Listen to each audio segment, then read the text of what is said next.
A Sleep Audiobooks exclusive.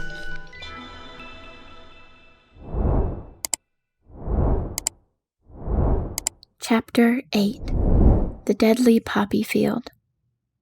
Our little party of travelers awakened the next morning, refreshed and full of hope, and Dorothy breakfasted like a princess off peaches and plums from the trees beside the river.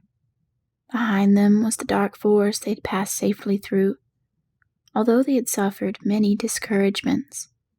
But before them was a lovely sunny country that seemed to beckon them on to the Emerald City.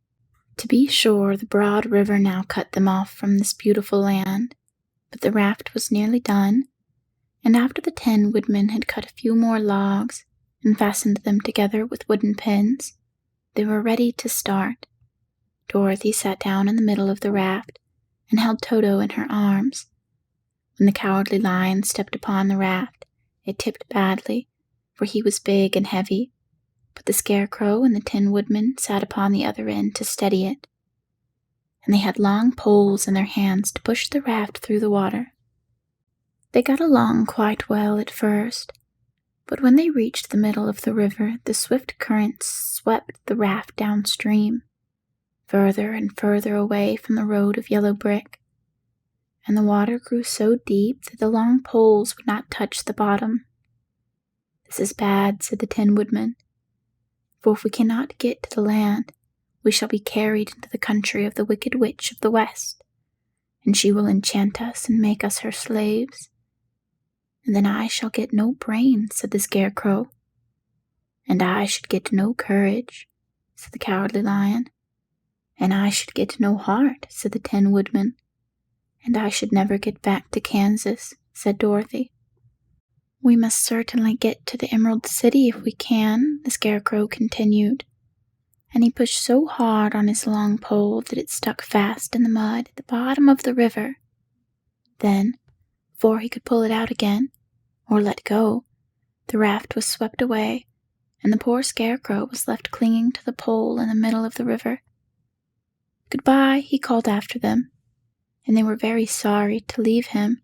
Indeed, the 10 woodmen began to cry, but fortunately remembered that he might rust, and so dried his tears on Dorothy's apron.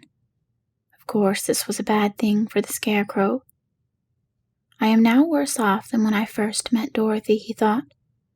"Then I was stuck on a pole in a cornfield, where I could make believe scare the crows at any rate. But surely there is no use for a Scarecrow stuck on a pole in the middle of a river. I'm afraid I shall never have any brains after all." Down the stream the raft floated, and the poor Scarecrow was left far behind. Then the Lion said, "Something must be done to save us. I think I can swim to the shore and pull the raft after me, if you will only hold fast to the tip of my tail." So he sprang into the water, and the 10 woodmen caught fast hold of his tail. Then the Lion began to swim with all his might towards the shore. It was hard work, although he was so big, but by and by they were drawn out of the current, and then Dorothy took the 10 woodmen's long pole and helped push the raft to the land. They were all tired out when they reached the shore at last, and stepped off upon the pretty green grass. They also knew that the stream had carried them a long way past the road of yellow brick that led to the Emerald City. "What shall we do now?" asked the 10 woodmen, as the Lion lay down in the grass to let the sun dry him. "We must get back to the road, in some way," said Dorothy. "The best plan will be to walk along the river bank until we come to the road again," remarked the Lion. So, when they were rested, Dorothy picked up her basket, and they started along the grassy bank to the road from which the river had carried them.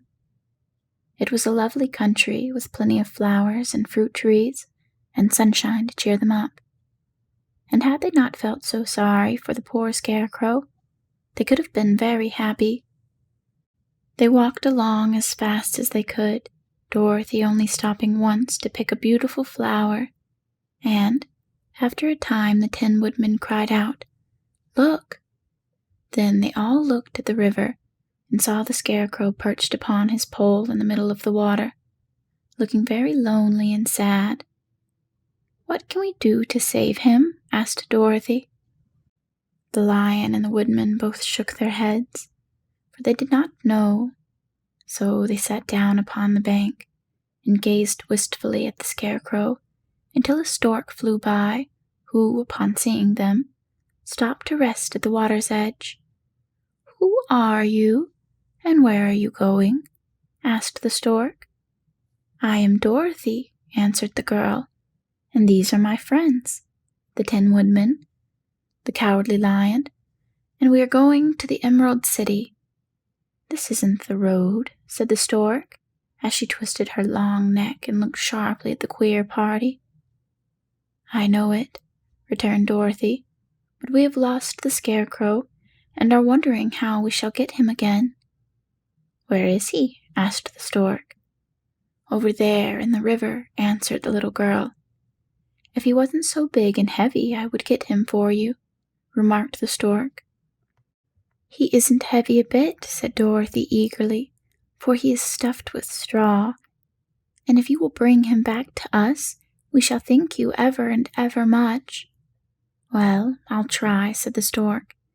"But if I find he is too heavy to carry, I shall have to drop him in the river again." So the big bird flew into the air and over the water till she came to where the Scarecrow was perched upon his pole. Then the Stork, with her great claws, grabbed the Scarecrow by the arm and carried him up into the air and back to the bank, where Dorothy and the Lion and the Tin Woodman and Toto were sitting. When the Scarecrow found himself amongst his friends again, he was so happy that he hugged them all, even the Lion and Toto, and as they walked along he sang "Tol-de-ri-de-do" at every step. He felt so gay. "I was afraid I should have to stay in the river forever," he said, "but the kind Stork saved me, and if I ever get any brains, I shall find the Stork again and do her some kindness in return." "That's all right," said the Stork, who was flying along beside them. "I always like to help anyone in trouble. But I must go now, for my babies are waiting in the nest for me. I hope you will find the Emerald City and that Oz will help you." "Thank you," replied Dorothy, and then the kind Stork flew into the air and was soon out of sight. They walked along listening to the singing of the brightly colored birds and looking at the lovely flowers, which now became so thick that the ground was carpeted with them. There were big yellow and white and blue and purple blossoms, besides great clusters of scarlet poppies, which were so brilliant in color they almost dazzled Dorothy's eyes. "Aren't they beautiful?" the girl asked, as she breathed in the spicy scent of the bright flowers. "I suppose so," answered the Scarecrow. "When I have brains, I shall probably like them better." "If I only had a heart, I should love them," added the Tin Woodman. "I always did like flowers," said the Lion. "They seem so helpless and frail, but there are none in the forest so bright as these." They now came upon more and more of the big scarlet poppies, and fewer of the other flowers, and soon they found themselves in the midst of a great meadow of poppies. Now, it is well known that when there are many of these flowers together, their odor is so powerful that anyone who breathes it falls asleep, and if the sleeper is not carried away from the scent of the flowers, he sleeps on and on forever. But Dorothy did not know this, nor could she get away from the bright red flowers that were everywhere about. So presently her eyes grew heavy, and she felt she must sit down to rest and to sleep. But the Tin Woodman would not let her do this. "We must hurry and get back to the road of yellow brick before dark," he said, and the Scarecrow agreed with him. So they kept walking until Dorothy could no longer stand. Her eyes closed in spite of herself, and she forgot where she was and fell among the poppies, fast asleep. "What shall we do?" asked the Tin Woodman. "If we leave her here, she will die," said the Lion. "The smell of the flowers is killing us all. I myself can scarcely keep my eyes open, and the dog is already asleep." It was true, Toto had fallen down beside his little mistress. But the Scarecrow and the Tin Woodman, not being made of flesh, were not troubled by the scent of the flowers. "Run fast," said the Scarecrow to the Lion, "and get out of this deadly flower bed as soon as you can. We will bring the little girl with us, but if you should fall asleep, you are too big to be carried." So the Lion aroused himself and bounded forward as fast as he could go. In a moment he was out of sight. "Let us make a chair with our hands and carry her," said the Scarecrow. So they picked up Toto and put the dog in Dorothy's lap, and then they made a chair with their hands for the seats and their arms for the arms, and carried the sleeping girl between them through the flowers. On and on they walked, and it seemed that the great carpet of deadly flowers that surrounded them would never end. They followed the bend of the river, and at last came upon their friend the Lion, lying fast asleep among the poppies. The flowers had been too strong for the huge beast, and he had given up at last, and fallen only a short distance from the end of the poppy bed, where the sweet grass spread in beautiful green fields before them. "We can do nothing for him," said the Tin Woodman sadly, "for he is much too heavy to lift. We must leave him here to sleep on forever, and perhaps he will dream that he has found courage at last." "I'm sorry," said the Scarecrow.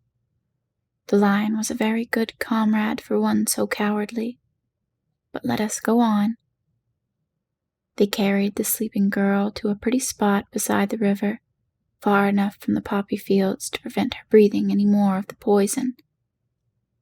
And here they laid her gently on the soft grass and waited for the fresh breeze to waken her. End of chapter 9. They carried the sleeping girl to a pretty spot beside the river, far enough from the poppy field to prevent her breathing any more of the poison of the flowers. And here they laid her gently on the soft grass and waited for the fresh breeze to waken her. End of chapter 8.